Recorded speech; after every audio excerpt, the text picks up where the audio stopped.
Hey everyone, welcome back to English Speaking Podcast. I'm Anna. And I'm David. Before we dive into today's amazing topic, if you're new here, hit that subscribe button right now. We post weekly episodes to help you improve your English while learning valuable life skills. Exactly. And today we're talking about something that literally everyone struggles with, productivity. You know, David, I was scrolling through my phone for like an hour yesterday when I should have been working on my project. Oh, Anna, you're not alone. I think we've all been there. That's actually the perfect example of what we're going to discuss today. How to actually be productive in a world full of distractions. Right. So let's get real. Productivity isn't about working 24/7 or becoming some kind of robot. It's about working smarter, not harder. So, let's start with a question. Anna, what does productivity mean to you? Honestly, I used to think it meant being busy all the time. Like if my calendar wasn't packed, I wasn't productive. But I've learned that's completely wrong. Absolutely. That's such a common misconception. Being busy and being productive are two totally different things. You can be busy doing nothing important, right? Exactly. Productivity is about getting meaningful things done. It's about achieving your goals, not just filling your time. Well said. So here's the thing. Productive people aren't superhuman. They just have better systems and habits. And the good news, anyone can develop these habits. That's so encouraging because I think many people, including myself sometimes, feel like some people are just naturally productive and others aren't. It's definitely a skill you can learn. Now, let's talk about the first major principle of productivity, prioritization. Okay, so prioritization. This sounds simple, but it's actually really hard in practice. You're so right, Anna. Every day we have dozens of things we could do. Emails to answer, meetings to attend, projects to work on, errands to run. How do you choose? Well, I've started using what's called the Eisenhower Matrix. Have you heard of this, David? Oh yes, it's brilliant. For our listeners, the Eisenhower Matrix divides tasks into 4 categories based on urgency and importance. Right.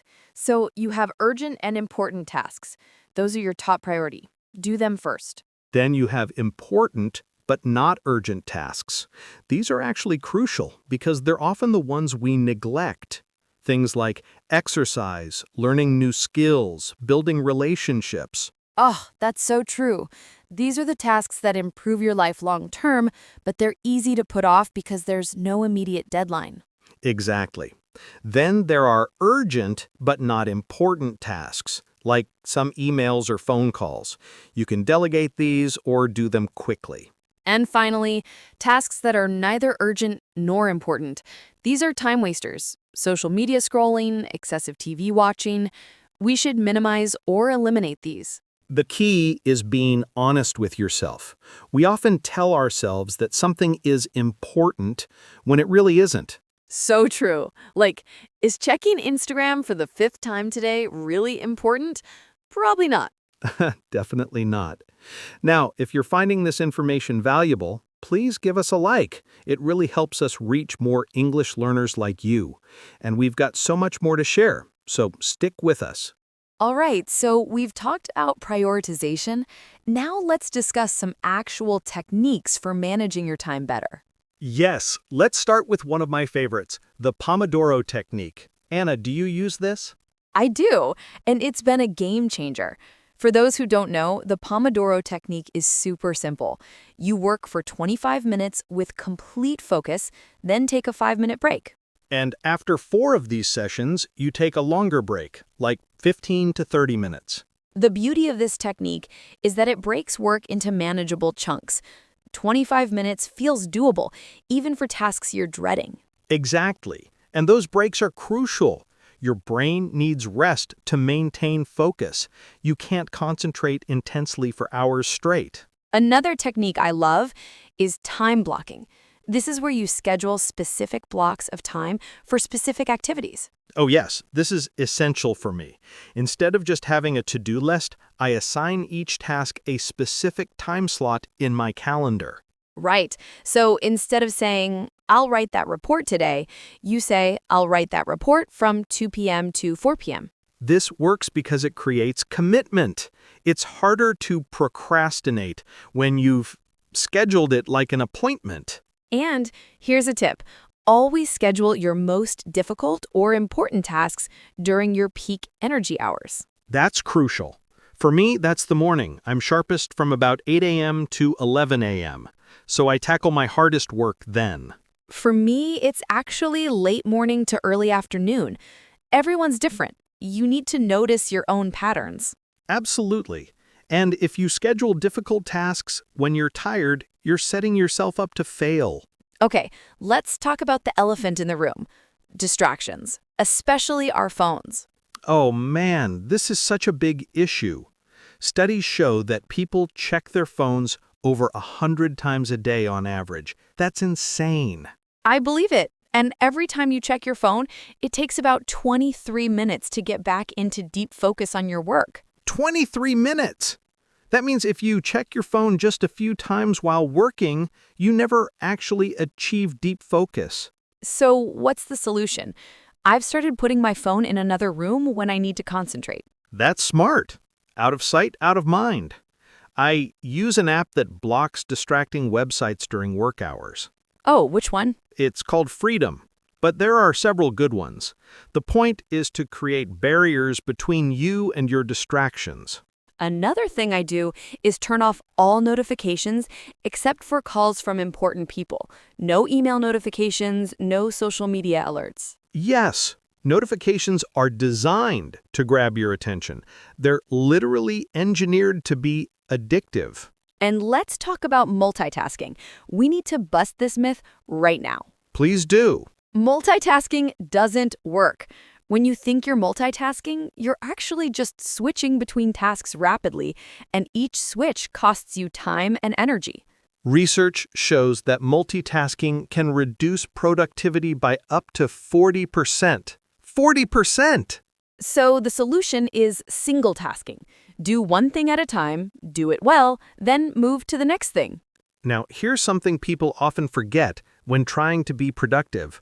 Rest is productive. Thank you. I feel like there's this hustle culture where rest is seen as lazy. But it's the opposite.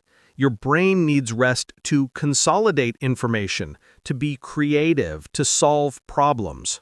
Exactly. Some of my best ideas come when I'm taking a walk or in the shower, not when I'm sitting at my desk forcing myself to think. That's because when you relax, your brain shifts into a different mode. It makes connections it couldn't make when you were focused. So taking breaks isn't slacking off. It's part of the productive process. Absolutely. And this includes getting enough sleep. You cannot be productive if you're sleep deprived. Oh, sleep is so underrated. When I get 7 to 8 hours of sleep, I can accomplish in 4 hours what would take me 8 hours if I'm tired. Same here. Sleep affects everything. Your focus, creativity, decision-making, mood. So if you're trying to be more productive by sleeping less, you're actually sabotaging yourself. Let's talk about habits, because productivity isn't really about what you do occasionally, it's about what you do consistently. Right. James Clear talks about this in his book, Atomic Habits. Small habits compound over time. Exactly. If you improve just 1% every day for a year, you'll be 37 times better by the end of the year. That's the power of compound growth. So what are some productive habits people should develop? Well, first is a morning routine. How you start your day sets the tone for everything else. I've noticed this in my own life. On days when I wake up and immediately check my phone, I feel scattered all day. Yes, but when you start with intention, maybe meditation, exercise, a healthy breakfast, you feel in control. Another habit is planning the night before. Before bed, I write down my top 3 priorities for tomorrow. That's excellent. Then when you wake up, you already know what needs to be done. No decision fatigue. Exactly. And here's a habit I'm working on, the 2-minute rule. If something takes less than 2 minutes, do it immediately. Ah, this one is so practical. Reply to that quick email. Put your dishes in the dishwasher. Make your bed. Just do it right away. It prevents small tasks from piling up and becoming overwhelming. Wow, Anna, we've covered so much today. Let's quickly recap the main points. Sure. First, productivity is about working smarter, not just being busy. Prioritize what truly matters using tools like the Eisenhower Matrix. Second, use time management techniques like the Pomodoro Technique and time blocking to structure your day. Third, eliminate distractions, especially your phone, and focus on single tasking instead of multitasking. Fourth, remember that rest and sleep are essential for productivity, not obstacles to it. And finally, build small daily habits that compound over time to create lasting change. The key takeaway is this: you don't need to implement everything at once. Pick 1 or 2 strategies that resonate with you and start there. Exactly. Small, consistent changes lead to big results. Now, before we wrap up, we want to hear from you. In the comments below, tell us, what's your biggest productivity challenge? Is it procrastination, distractions, lack of motivation? We read every comment, and we might feature your question in a future episode. Yes, please comment. We love connecting with our listeners. And seriously, what's holding you back from being productive? Drop it in the comments right now before you forget. And if you found this episode helpful, please share it with your friends. Everyone struggles with productivity, so you'd be helping them out too. Don't forget to subscribe to English Speaking Podcast if you haven't already. We release new episodes every week to help you improve your English while learning valuable skills. Thanks so much for listening, everyone. Until next time, stay productive. And keep practicing your English. Bye.